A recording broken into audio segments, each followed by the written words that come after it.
Instituto Nacional es un organismo especializado en organización de procesos electorales, pero para eso requerimos tener elementos y condiciones específicas para que esto sea altamente exitoso.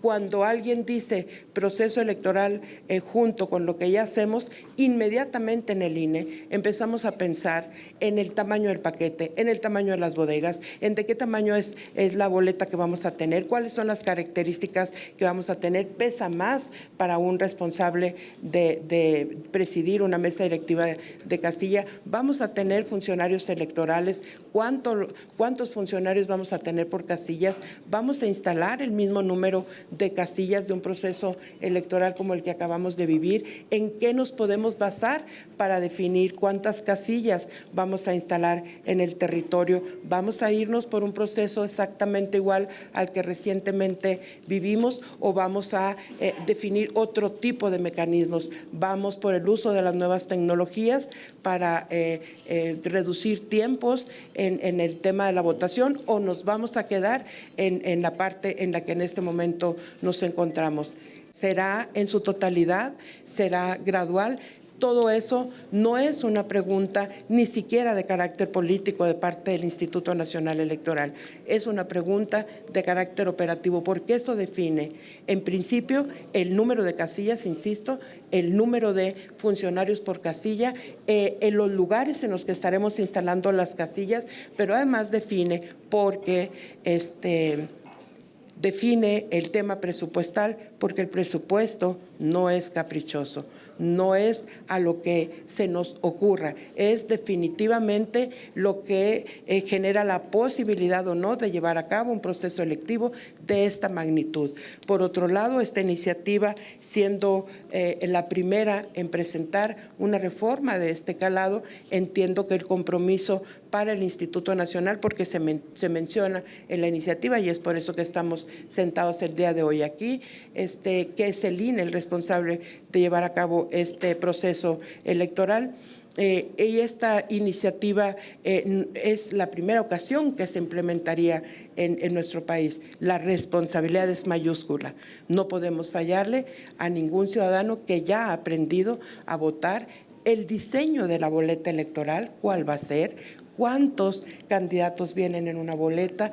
¿Cómo vamos a llevar a cabo una campaña tan didáctica, tan pedagógica, que no permita que un ciudadano diga yo no supe cómo votar en el proceso electivo del Poder Judicial si es que esto avanza? Insisto, estoy partiendo del supuesto que plantea la iniciativa. Y eso hay que dejarlo muy claro, porque una vez conocida la iniciativa final, también tendríamos que hacer otro análisis de acuerdo a lo que ahí se planteara si la actual sufriera modificaciones. Y más todavía si la iniciativa es aprobada, por supuesto que el INE está en la mejor disposición de participar en las mesas de trabajo que así se requieran para garantizar que la operatividad de la implementación de esta reforma de este nivel y magnitud y responsabilidad sea correspondiente con lo que ya el Instituto Nacional ofrece a México. Dos cosas que resalto. Una, el presupuesto no es caprichoso, tiene que ser justo lo que se requiere para que sea de la calidad que requiere nuestros ciudadanos y ciudadanos. Y la segunda, el instituto deberá, en caso de que esto se apruebe, entrar en trabajos rápidamente con la Cámara de Diputados para ir definiendo puntualmente lo que sí se requiera para llevar a buen puerto esto si pasara la aprobación del Congreso. Vamos ahorita a decir que el análisis nos lleva hasta este momento en a estas conclusiones. ¿Tendremos campañas? ¿Cómo serán las campañas? ¿Cómo interviene el Instituto Nacional Electoral en el manejo de tiempos en radio y televisión? ¿Tendrán prerrogativas? ¿Quién podrá hacer uso? ¿Tendremos un modelo de fiscalización? ¿Habrá sujetos obligados? ¿Habrá acciones y actitudes y características sancionables? ¿Cuáles son estas? Este tipo de cosas. ¿Cuál es la cadena impugnativa que debe de seguir este proceso? ¿Quiénes serán los responsables? ¿Quién entrega la constancia de mayoría? ¿Quién hace el cómputo? ¿Cómo hace el cómputo? ¿Habrá representantes en las casillas? ¿La cadena de custodia se cuida o no se cuida? ¿Tendremos representantes en los consejos distritales y locales?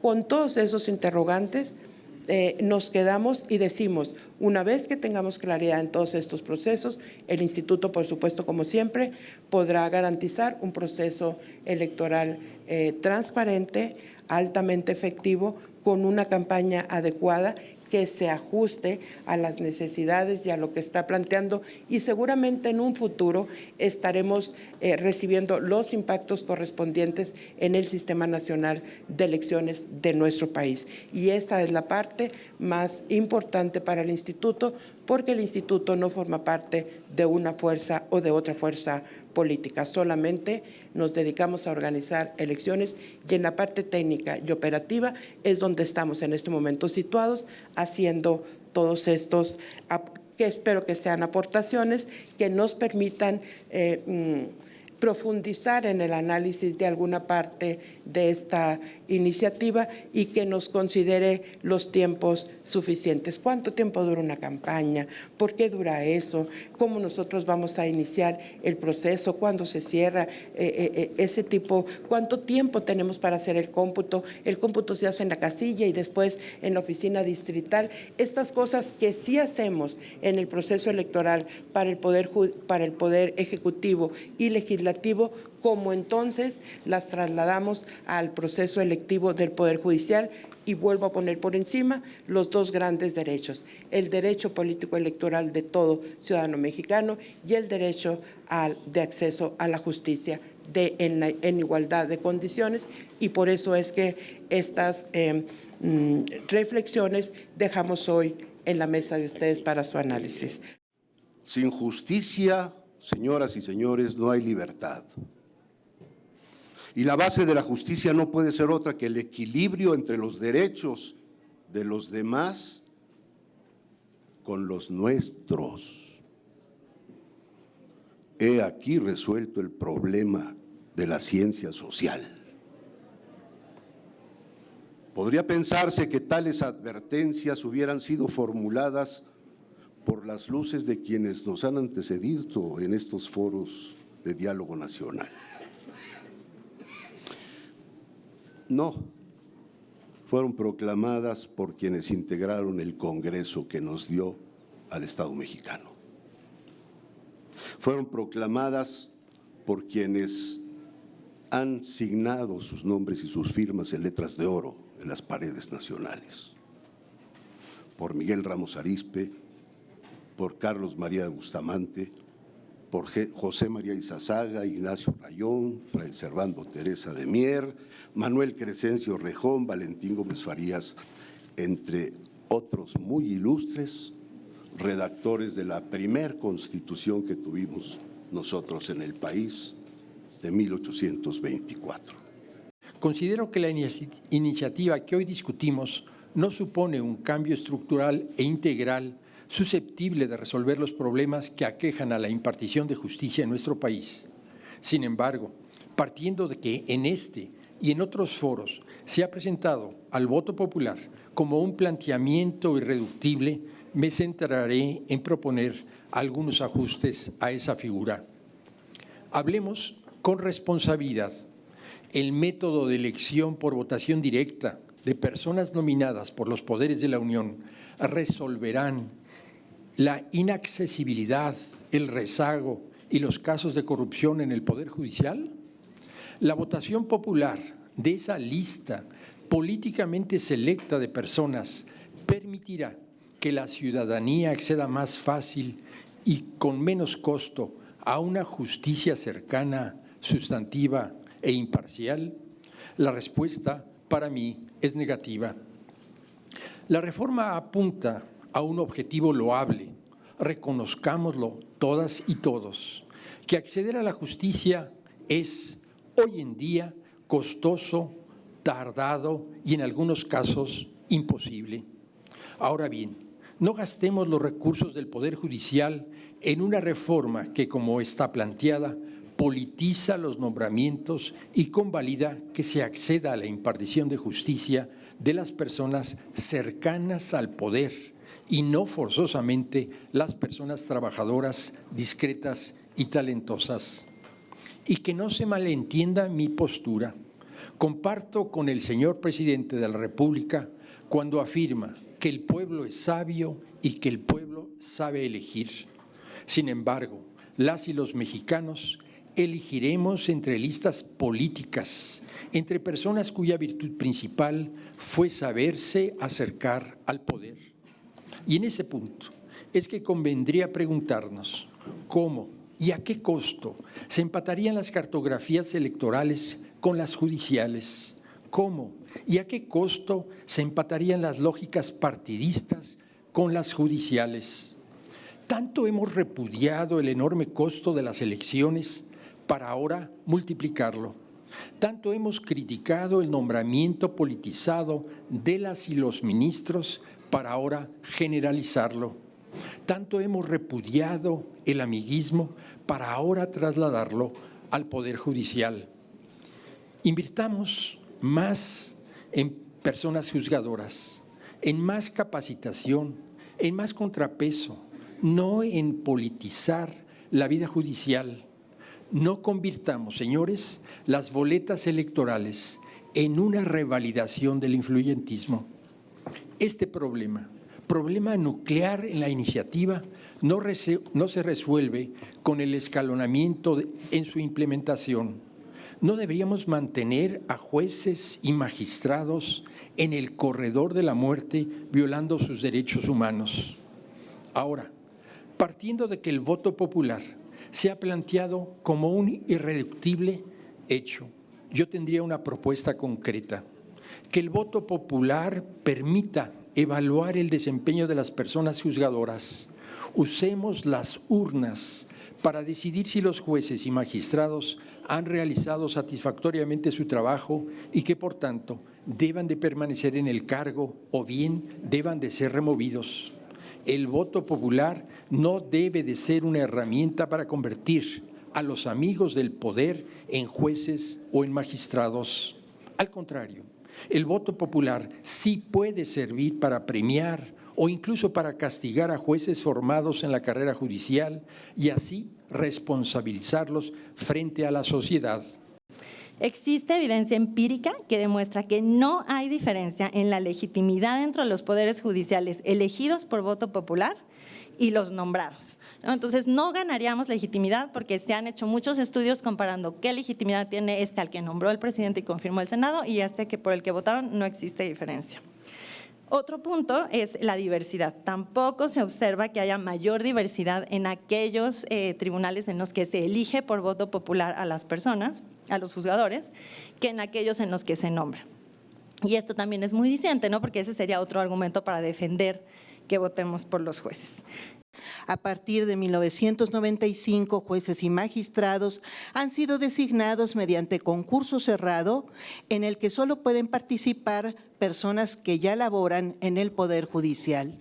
Estos concursos, más que un mecanismo de selección de los mejores profesionales del derecho, han funcionado como escalafón para quienes ya forman parte del Poder Judicial, que en un 49%, de acuerdo con el Consejo de la Judicatura Federal, son familiares actualmente. Según esta instancia, en 2022, en el 67% de los juzgados y tribunales había personas servidoras públicas con alguna relación familiar en el Poder Judicial. El 23.8% del personal tenía más de 4 familiares trabajando en la institución. Tan solo magistradas y magistrados tienen en promedio 4 familiares en los órganos jurisdiccionales. La organización de concursos en los que solo pueden participar quienes ya forman parte del Poder Judicial ha sido una forma para premiar y perpetuar el nepotismo, que por cierto se encuentra prohibido en la Ley General de Responsabilidades de las Personas Servidoras Públicas. A pesar de que en la historia han abundado las descalificaciones hacia la democracia, hasta la fecha nunca ha representado un problema, sino más bien la mejor manera de resolver nuestros problemas. En el mundo se tiende a buscar cada vez más formas para democratizar a sus poderes judiciales.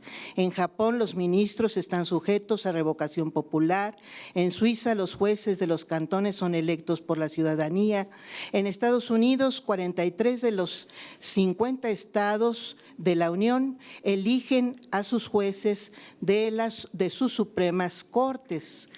En Europa, en Alemania, Francia, Bélgica, Luxemburgo, Austria, Finlandia, Croacia, Grecia y Portugal, además de la República Popular China en Asia, se han establecido tribunales mixtos en los que incluso se integran jueces que ni siquiera requieren ser abogados.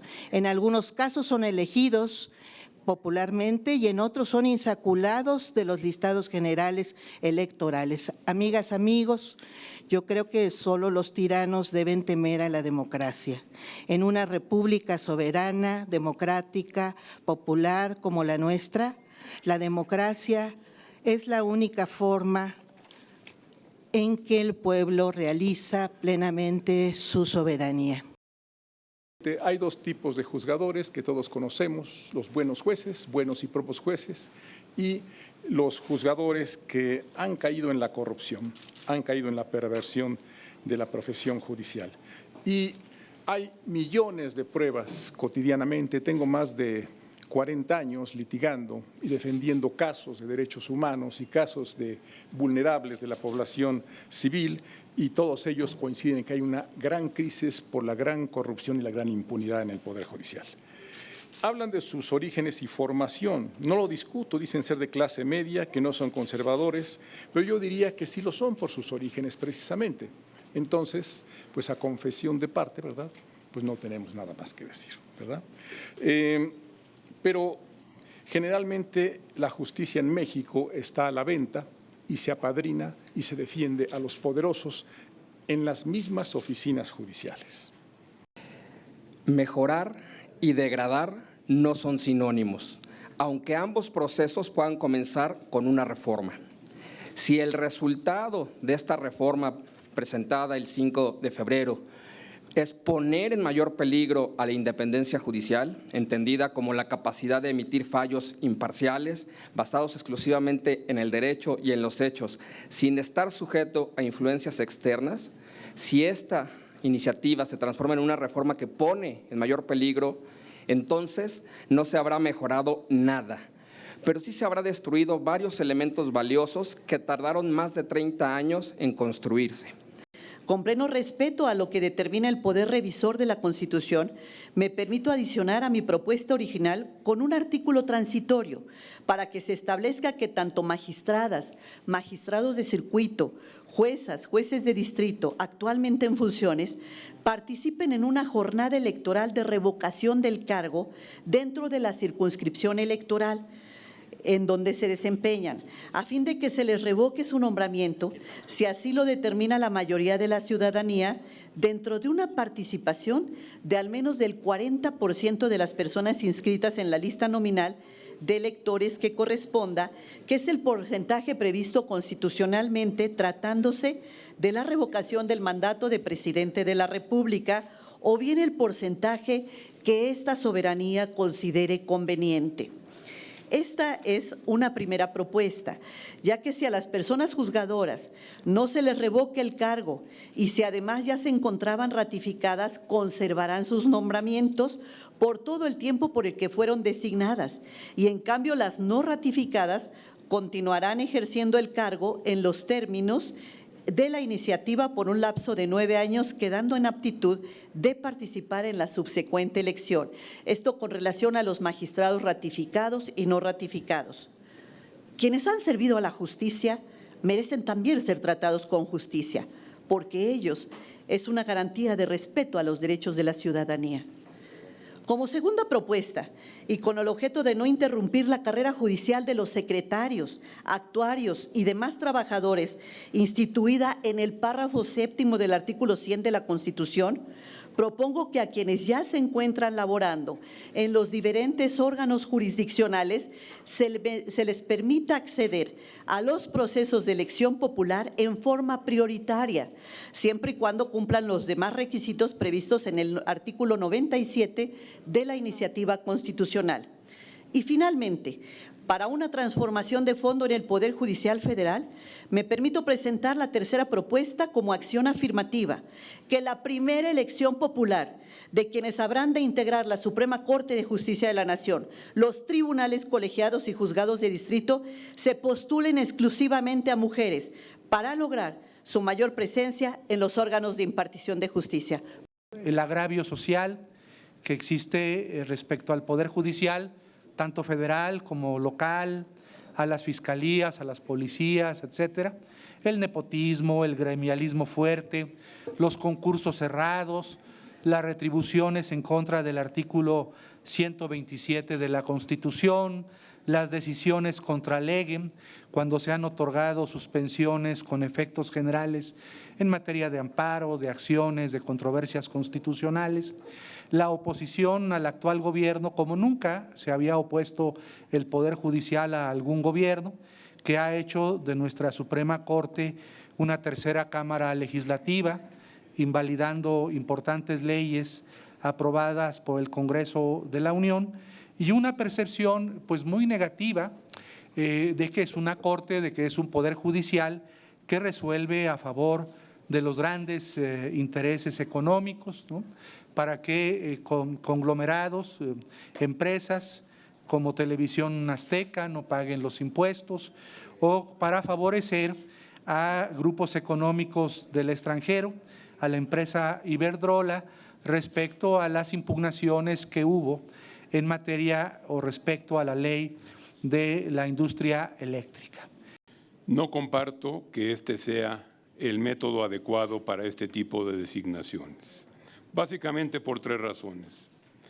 La primera, porque el diagnóstico que sustenta la iniciativa no es suficiente para demostrar que el mecanismo que ahora se propone es el adecuado para lograr los fines que se persiguen, ya que la corrupción y la impunidad no están directamente vinculados con la estructura de la judicatura o con el nombramiento o la forma de nombramiento de sus integrantes, por lo que me parece que no es justificado la destitución integral, desconociendo derechos laborales y de retiro de la totalidad de titulares de la Judicatura Federal a manera de represalia.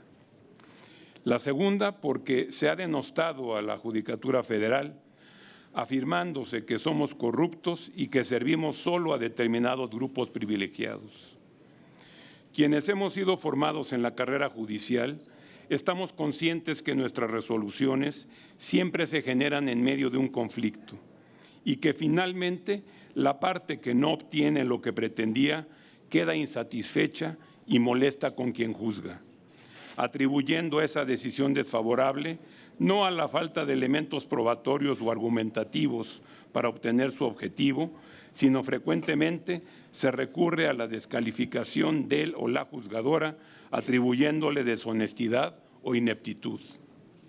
Así que en esa narrativa que se ha generado contra el trabajo de las y los juzgadores, en muy pocas ocasiones se exponen y analizan los argumentos jurídicos, la interpretación constitucional o legal y los precedentes obligatorios sobre el tema específico que están precisamente obligados a aplicar en sus determinaciones. La tercera, porque se ha dicho que la elección popular de jueces es un modelo que legitimará las decisiones de los juzgadores. Pero esta legitimación tiene que derivar del cumplimiento de los jueces a su juramento por defender la Constitución, así como de su preparación, imparcialidad y profesionalismo, no de su popularidad o de la simpatía que puedan generar en los electores. Las personas juzgadoras deben estar más comprometidas con su autonomía, capacitación y estudio que con la necesidad de tener que enfrentar procesos electorales.